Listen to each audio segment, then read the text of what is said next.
Lord ప్రభు అయిన యేసు నామములో అందరి కొందరములు. ఇది దేవుని వాక్యంలో నుంచి ప్రసంగి గ్రంథం 12వ అధ్యాయము 7వ వచనం. మన్నైనది వెనుకటి వలనే మరలా భూమికి చేరును, ఆత్మ దాన్ని దయచేసిన దేవుని యొద్దకు మరలా పోవును. ప్రియమైన వారలారా, ఈ మాట మనం చాలాసార్లు విని చదివి ఉంటాం. నిజంగా ప్రతి మనిషి కూడా మన్ను బైబిల్ చెప్తుంది, ఆది కాండంలో నేల మంటి నుంచి దేవుడు నరుని సృజించినాడు అని. ఆయన నరుని సృజించి వాని నాసికారంధ్రములలో జీవాయువుగా నరుడు జీవాత్మైన. దేవుని యొక్క శ్వాస జీవము కలిగింది. ఆయన అది మంటి శరీరంతో మంటి ఆకారంతో నిర్మింపబడిన ఆ బొమ్మలోనికి ఆయన ఆత్మను వదినాడు. ఈ ఆత్మ ఉన్నంతసేపే మన యొక్క ఆటలు. ఈనాడు యేసు రక్తంతో కడగబడిన మనము ఏమిటితో ఆటలు ఆడుతున్నామో జాగ్రత్త పడదాం. మనల్ని సృజించిన సృష్టికర్త నిడిచిపెట్టి ఈ లోకంలో మనకు ఇవి అవసరమని తయారు చేసినాడు. ఆది కాండంలో చూస్తే 5 దినాలు ఇవన్నీ సృజించి 6వ దినం మనిషిని తెచ్చినాడు. ఎందుకంటే మనిషికి కావాల్సిన అన్ని భూమి మీద ఉన్నాయి ముందే. 6వ దినమున మనిషిని తయారు చేసినాడు. మనం ఏమవుతున్నామంటే మనకి ఏవి లేవు అనుకొని మనం ప్రయాసపడుతున్నాం. మనం దేవుని వెతకడం విడిచిపెట్టి దేవుని యొక్క శిలువ కార్యం మర్చిపోయినాం.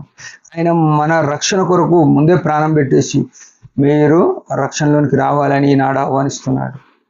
రక్షింపబడిన మనము ఈ సృష్టి కొరకు ప్రయాసపడుతున్నాం. సృష్టి మీద ఏమైనా సంపాదించుకుందామని. దేవుడు ఏమంటున్నాడు, దీనికంటే నేను గొప్పని, నన్ను వెతకాలి అని చెప్తాను. ఇవన్నీ మీకు అవసరమని నేను సిద్ధపరిచిన కదా అనే ఆలోచన దేవుంది. అయితే ఉదయకాలం మనం మన్నై ఉన్నాము అనే విషయం మనం మర్చిపోయినాం చాలాసార్లు. యోహాను సువార్త 6:53లో ఒక మాట ఉంది. ఏమనంటే, ఆత్మయే జీవింపజేయుచున్నది, శరీరము కేవలము నిష్ప్రయోజనము. ఎవరినైనా సరే మన యొక్క ప్రాణము లేకుంటే మన ఆత్మ మనలో ఉన్నంతసేపే మన పేరు పెట్టి పిలుస్తారు. మన ఆత్మ ఒక్కసారి మనల్ని విడిచి పక్కకి వెళ్ళిందంటే మన శవము అంటారు, లేకుంటే మన డెడ్ బాడీ అంటారు, ఎంత మృతదేహము అని అంటారు. అంటే మన పేరు ఎట్లుందంటే మన ఆత్మకు ఉంది మన పేరు. ఈ ఆత్మను మనం అనేక సార్లు ఆర్పి ఆత్మానుసారంగా జీవించక, ఈ దేవుడు పరలోకం నుంచి వచ్చినాడు, నేను ఆత్మ సంబంధిని అని చెప్పినాడు, నేను భూ సంబంధిని కాను అని చెప్పినాడు. ఆ దేవుడిని నిడిచిపెట్టుకొని మనము లోక సంబంధమైన వాటి మీదనే మనం మనసు పెట్టుకున్నాం. ఇక్కడ అదే ఉంది కదా, మన్నైనది వెనుకటి వలె మరలా భూమికి చేరుతుంది. దాని విషయం ఎక్కువ బాధపడొద్దు. ఈనాడు మన్ను గురించి మనం ప్రయాసపడదు. అయ్యో ఎట్లా నా బతుకు, ఎట్లా నా జీవితము అనే దినదినము విచారంలో ఉన్నాం. అయితే ఆత్మ దాన్ని చేసిన దేవుని యొద్దకు మరలా పోను. మన ఆత్మ దేవుని దగ్గరికే పోతుందా, లేకపోతే పాతాళంలోనికి పోతుందా, లేకుంటే నరకంలోనికి పోతుందా? యేసు ప్రభు శిలువ ద్వారా మనల్ని ఆ మరణమును జయించుట ద్వారా మనకి మరణం లేకుండా చేసినాడు. తన యొద్ద మనం ఉండున్నట్లుగా తన శిలువ కార్యం చేసినాడు. తన ప్రజలుగా ఉండినట్లుగా చేసినాడు.